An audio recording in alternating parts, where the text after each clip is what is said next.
Bueno, una de las tesis preponderantes en el campo de las ciencias sociales y de los estudios específicamente sobre populismo ha reposado en la idea según la cual, tanto como un hecho fáctico como un tipo ideal, la construcción populista es contrapuesta a la construcción política por medio de instituciones. Lo llamativo de esta tesis es que es compartida tanto por aquellos enfoques neoinstitucionalistas, liberales, incluso esencialistas, que hacen de la categoría un concepto para denostar a determinados fenómenos y procesos ligados a liderazgos demagógicos, estoy citando, políticas fiscales irresponsables y una sociedad inculta o dispuesta a ser movilizada. Esto lo recupero de un libro publicado por Carlos de la Torre y Perusotti en el año 2008. Asimismo, esta tesis es compartida por enfoques que procuraron teorizar en torno al populismo en términos analíticos, ¿sí? Sin otorgarle contenidos esenciales, cuyo máximo referente es la obra de Ernesto Laclau y de Chantal Mouffe. Entonces, ahora brevemente voy a explicar estas dos posturas. El populismo como una organización, un movimiento político de débil institucionalización, como los trabajos de Hawkins. También el populismo como un modo de creación de identidades o de movilización social. Todos ellos haciendo hincapié en la figura de un líder carismático que se colocaría por encima de las instituciones. Así, si bien reconocen que los populismos pueden incrementar la participación política de la sociedad y proponer cambios institucionales o fundacionales, el intento por impulsar la deliberación se reduce a la aclamación a un líder, así como a un irrespeto de los poderes del Estado, los partidos políticos y los mecanismos de rendición de cuentas. ¿Sí? Se asume desde estas perspectivas que el populismo es antiliberal, por atentar contra las instituciones fundamentales de la democracia representativa, como son el sufragio, las elecciones, las constituciones, los partidos políticos, etc.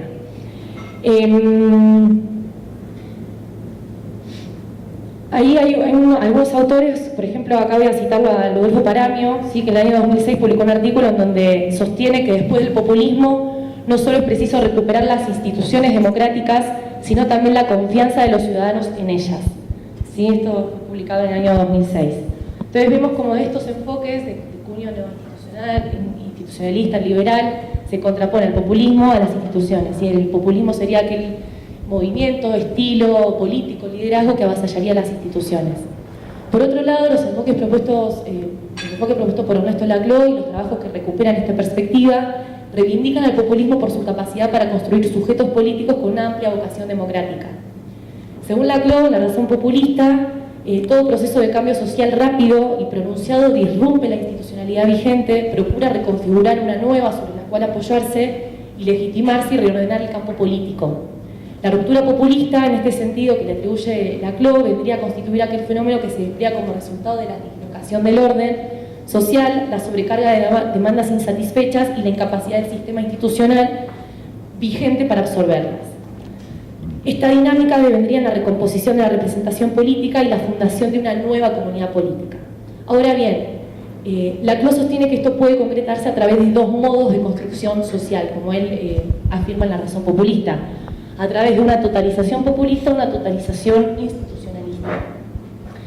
En este sentido, para él el populismo es un modo de construcción social y política orientada a articular particularidades a partir de la lógica de la equivalencia, es decir, destacando lo que las particularidades tienen en común. ¿Sí? La identificación de lo común es el resultado del trazado de una frontera antagónica, como ya muy bien se comentó en el panel anterior.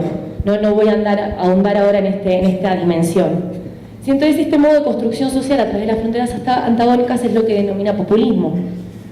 Frente a este modo de instituir lo social y lo político, contrapone lo que denomina totalización y discurso institucionalista, que lo define como aquel que intenta hacer coincidir los límites de la formación discursiva con los límites de la comunidad. ¿Sí? Es decir, no existe una frontera de exclusión que divida, ¿sí? Y que rearticula a la sociedad. Así, para esta perspectiva, el populismo es la vía más adecuada para lograr una democracia radical, ya que prescinde de apoyarse en instituciones, ¿sí? De la democracia representativa, o sea, no fundamentalmente se apoya en las instituciones, porque lejos de reconfigurar una identidad popular cada vez más amplia, despolitizaría la sociedad. No, entonces vemos cómo esta dicotomía de populismo e instituciones es compartida por distintos estados, de diferentes perspectivas, y en ciertos sentidos se considera el populismo como el compartimiento de las instituciones, y en ese sentido se configura una dicotomía excluyente o antagónica, ¿sí? Para los enfoques liberales, el populismo basado en las instituciones es el ciclo de la democracia. Para los enfoques más analíticos, en el actual populismo no requiere necesariamente de relaciones institucionales que fuerza la democracia radical. Entonces, en este marco surge la siguiente interrogante: ¿en qué medida este modo de conceptualizar el populismo ilumina de modo virtuoso los aspectos de los procesos políticos contemporáneos o, por el contrario, produce un análisis? ¿Sí? También nos preguntamos si esta dicotomización en cuanto a normativos se apoya en dimensiones analíticas. Aquí voy a explicar esta forma de ver la construcción populista es un tanto limitante, especialmente para entender el vínculo entre liderazgos esenciales, populistas e instituciones, ya que hay múltiples formas de relacionamiento, los enfoques normativos, sobre todo los provenientes de estrados liberales, dan por supuesto los liderazgos de los procesos políticos. Es decir, no se preguntan por las condiciones de posibilidad en que emergen los liderazgos populistas. ¿Sí? ¿Cómo es posible que fenómenos populistas puedan desplegarse en determinadas sociedades democráticas? Acá postulo que en cambio la perspectiva lacaniana ve en la ruptura populista una forma de entender la emergencia de los liderazgos. ¿Sí? A través de la ruptura populista es que se generarían las condiciones para la emergencia, la construcción progresiva de liderazgos populistas. Ahora voy a ver brevemente cómo funciona esta conceptualización, ¿sí? Entre estas dos categorías que parecen antinómicas, ¿sí? A priori parecen antinómicas entre populismo e instituciones, en los momentos de reforma constitucional, ¿sí? En Ecuador y también en los casos de Bolivia y Venezuela. En primer lugar, tenemos que tener en cuenta las condiciones de posibilidad que operan para la llegada al poder político de Rafael Correa en Ecuador, de Evo Morales en Bolivia y de Hugo Chávez en Venezuela. Sí, hay cierto consenso en la literatura que sostiene que los tres países, también aquí podríamos incluir el caso de Argentina, se da un proceso de crisis de institucionalidad, de legitimidad, ¿sí? De los partidos políticos vigentes, de las diferentes mediaciones socioestatales que operaban en ese momento en los países. En los tres países esta crisis se ha resuelto a través de la participación de partidos políticos más o menos institucionalizados, en el caso de Bolivia y Venezuela, menos en el caso de Ecuador, ¿sí? Que Rafael Correa llega al poder político con el movimiento político Alianza País, que fue creado para los fines estrictamente electorales. Entonces vemos que estos gobiernos llegan al poder y convocan de inmediato a una asamblea constituyente, ¿sí? Por medio de la vía institucional, ¿sí? Ya sea a través de consulta popular, que también constituye un mecanismo institucional, a través de mecanismos de deliberación, de discusión. ¿Sí? Entonces de inmediato estos gobiernos llegan y convocan una asamblea constituyente. Hay que tener en cuenta que esta iniciativa de convocar a una asamblea constituyente no provino de las propias filas de los movimientos o de los partidos que llegan al poder político. En Bolivia y en Ecuador, por ejemplo, esta era una demanda que se venía apuntalando en el espacio público por movimientos, ¿sí? Tanto como el movimiento indígena particularmente, tanto en Bolivia como en Ecuador, en la década anterior, ¿sí? Ya desde la década del 90 se venía desde el espacio público postulando esta demanda de convocatoria a una asamblea constituyente. Es decir, en el caso, por ejemplo, de Ecuador, en el proceso de la Revolución Ciudadana, como se conoce el proceso liderado por Rafael Correa, esta iniciativa de reforma constitucional antecede a la Revolución Ciudadana misma, ¿sí? Incluso en Bolivia también antecede a la llegada del MAS al poder. Vemos entonces que estos procesos políticos, ¿sí? Ni bien llegan al poder, están atravesados por un imperativo de innovación constitucional que apuntala a una original constelación de derechos, de garantías y de principios asociados a ideas sustantivas de lo que es la democracia y el buen vivir, tanto en Ecuador como en Bolivia.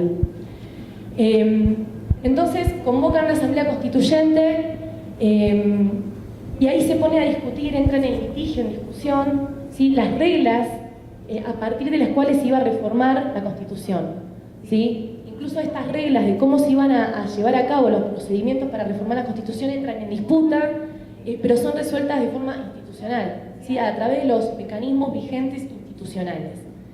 En este sentido, podríamos sostener que es un tanto falaz el discurso liberal que contrapone a los populismos a los mecanismos institucionales, a las instituciones, dado que los procesos constituyentes operan sobre reglas de juego que fueron legitimadas institucionalmente, aunque fueron objeto de un litigio y de una disputa política, pero que pasan por ciertos dispositivos y mecanismos de deliberación, de discusión, mecanismos institucionales.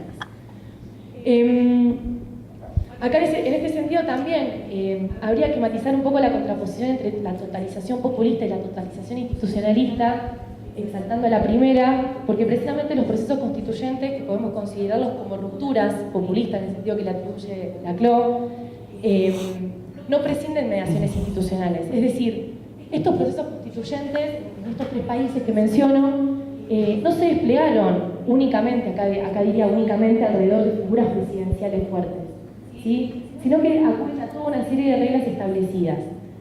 En el caso ecuatoriano, por ejemplo, podemos ver que el proceso constituyente desplegó toda una dinámica movilizadora y participativa sin precedentes, ¿sí? Por parte de heterogéneos actores sociales, desde movimientos sociales, organizaciones sociales, sindicatos, ONGs, etcétera, intelectuales, colectivos de ciudadanos, ¿sí? Y especialmente aquellos que históricamente habían quedado excluidos de los espacios políticos, incluso de la comunidad política como tal.